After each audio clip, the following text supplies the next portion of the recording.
You cannot use your allotted meal budget to tip. I travel a lot for work, and my company agreement is that I get a set amount for food every day. I don't have a knack for fancy foods, so I typically just get what I get and tip heavily to maximize the dollar amount. This was never a problem in the past until my company got acquired and the new company is aggressively cutting costs. Someone from HR emailed me to tell me I was financially on the hook for tips. I couldn't expense them anymore. So now, I just buy the food I eat from the grocery store, eat cheaply, and spend the rest on donuts and coffee for all of my coworkers everywhere I travel. There is a set budget for food every day. If you're going to be a penny-pinching boss, I will find ways to spend that money within our agreement to give to others. Next time I think I'll feed the homeless. Need I remind my company that I'm doing them a favor by traveling because they don't want to pay full-timers in these areas? Don't be cheap. You better start making more sales. Back in the sun-soaked streets of Phoenix, Arizona, my 14-year-old self squints gleefully into the window of a greasy Chevy Impala, rolling down as slowly and choppily as Ops writing. It's time to sell some candy. I hop into my new favorite escape from my life of picking up cigarette butts for my father, rife with opportunity. My job was to sell boxes of cheap candy that my boss, Al, got from who knows where. We sold the candy door to door, an army of tweens driven around by someone triple their age. $5 to $6 a box was our price, $1 a box was our profit. Al got the rest. One weekend he drove us way away from our usual spot, thrust us into Ahwatukee, a prominent neighborhood with lush houses. Al expected big things of us. The day was hot and grueling. That bright shiny day quickly turned into a sweaty hellscape, ending in anger and the disappointment of only selling 3 boxes. Al was furious. He picked us up from our drop-off locations and drove us to another neighborhood in Ahwatukee. He reamed us, insulted us, and accused us of not trying. The truth was, it was just brutal in every way. People were on vacation. The only people answering was the occasional hired help. He didn't care. He demanded for us to start making way more sales. Enter Malicious Compliance. The next neighborhood he dropped us off in was about a quarter mile from a convenience store. We took the cash we had from our original sales and bought a bunch of cheap candies from the convenience store. We resold those dollar-thin mints at a significant markup. We kept the extra cash and occasionally sold 1 or 2 of his candies only because people saw them in our box of candies and chose those. Each of us had about $30 cash for ourselves, and 20 or so for AL. We made more sales all right. Al just didn't know how much more. TLDR. We were told to sell more candy and we sold our own. Update. One more detail. This started a plan where we brought a bunch of our own personal things to sell for 100% profit, like little toys and baseball cards. It was our most lucrative summer. Mine anyways. Malicious Compliance? I used to work at a mid-sized company where our department had its own supply closet. Everyone knew the rules. Take what you need, don't hoard, and keep the area tidy. Simple enough, right? Apparently not for our new micromanaging office manager, Karen. Karen was obsessed with cutting costs. She'd swoop in like a hawk every morning, inspecting the supply closet. If a box of pens was a little lighter or the post-its weren't perfectly aligned, we'd get a stern email about unnecessary consumption. She even implemented a sign-out sheet for supplies. Want a highlighter? Better justify it in writing. One day, Karen decided to escalate. She put a lock on the supply closet and declared herself the sole key holder. If anyone needed something, they had to email her and wait for her to approve the request. This was, of course, on top of her other duties, so getting a new pen could take hours. Needless to say, productivity started to suffer. Cue Malicious Compliance. A coworker of mine, Tom, was a bit of a prankster but always stayed within the rules. He decided to test Karen's new system to its limits. Every time he needed anything, no matter how small, he emailed Karen. Need a single paperclip? Email. Need to replace a dried-out marker? Email. Stapler jammed? You guessed it, email. Tom's meticulousness inspired the rest of us. Soon, the entire department was flooding Karen's inbox with individual requests. Since Karen insisted on handling every single one personally, she quickly became overwhelmed. Approving requests started taking days instead of hours. Meetings were delayed because people didn't have notebooks. Presentations stalled because someone was waiting for a dry erase marker. Management started noticing the bottleneck.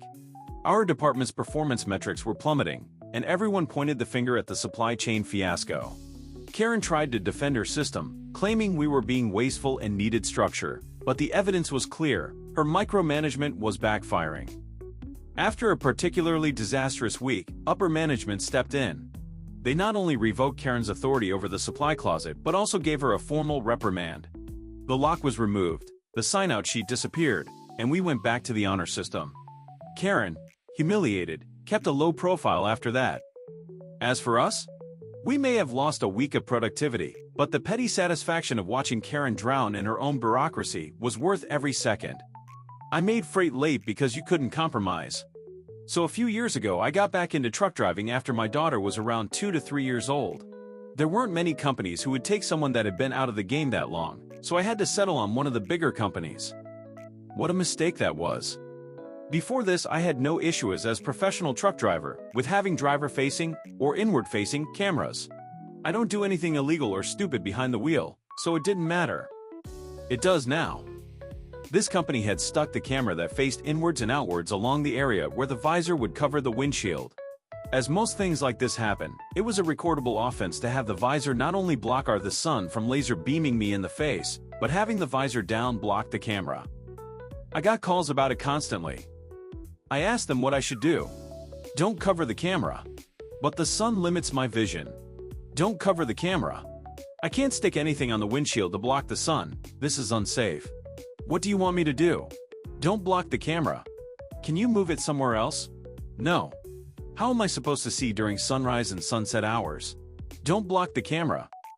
It came down to them threatening my job and livelihood, that if I blocked the camera one more time, they'd to remotely deactivate the truck and force me out with a local police escort. So, I started to find nice safe places to stop every single early morning and evening when I was driving, where the sun would come through the windshield. My dispatcher, understanding of a man that he has asked me why loads were being late and why I was stopping so frequently for so many hours. So I told him, safety wouldn't compromise and I can't freaking see out the window with the sun laser beaming me in the face. I'm not crashing into someone because a damn camera is being blocked when I haven't done anything to warrant this kind of abuse. I apologized to him but told him this would continue. He was able to schedule loads out to where I had the stopping time, but ultimately they fired me anyway after 5 months. Bonus. I was told I was unsafe, stupid, shouldn't drive a truck, should find work that fits a woman better, and that I wouldn't be hireable anywhere, even in those sketchy second-chance companies where the pay, equipment, and safety is crap. Joke's on them.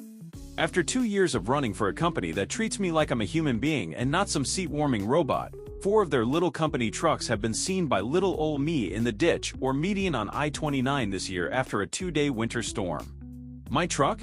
Still running. Currently waiting on unload. You want me to wait until the last minute to book my hotel? Deal? I work remotely for a small company, 100 employees, and based on my contract, I have to return to the office for a week 4 times a year. The last time I went back up was in November. In the contract, it's laid out that my employer pays 100% of hotel and gas/airfare. Normally, this is an extremely uneventful routine. It's a mid-sized Midwestern city with not much to do. It is what it is. A few months before I went back up, we had our financial audit, and one thing that was pointed out to our accounting department was a lack of controls on purchasing. The way it used to be was every manager/supervisor had a company credit card with a $1,500 balance, and as long as we stayed under that limit, we didn't have to do any kind of purchase orders. After our audit, my accounting team decided to make purchase orders 100% of their focus. Going forward, it doesn't matter what it was, what the situation was, if you didn't have an approved purchase order you could not make the transaction. All this happened in early October as I was trying to book my hotel for my on-site week in November. Normally, I have freedom in choosing when I go on-site, but I was requested to go that specific week by my CEO and CFO as we were launching some strategic planning and they wanted me on-site. So I put the purchase order in for the hotel and I don't hear anything back. I forget about it for a couple weeks, then remember mid-October that I still don't have a hotel room booked. When I initially made the request, it was about $550 for 4 nights. Looking again in mid-October, it was now up to $700 for 4 nights. I look around and notice that same week I'm supposed to go up, there's a concert in the same city followed by a big college sporting event in that town. I send an email to my accounting folks that I need to book a hotel, rates are going up, room availability is going down, yada yada yada.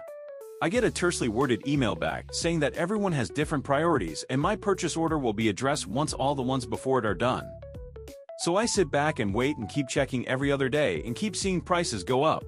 I send a weekly email asking if it's approved yet, and I keep getting absolute silence back. Finally, a week before, I email my accounting team with the CFO included saying if I don't book a room that day, there wouldn't be any left and I wouldn't be able to make it up for the strategic planning work. About 30 minutes later, I get back an email that says word for word, "You are authorized to reserve a hotel room for 4 nights. Cool. I book it. That $550 room is now $1,200. I book it and move on with my life and don't think any of it.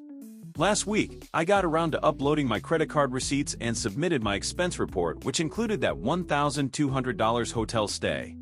I got a call from my CFO today just exploding on me, furious about where the hell did I stay that cost that much and what was I thinking.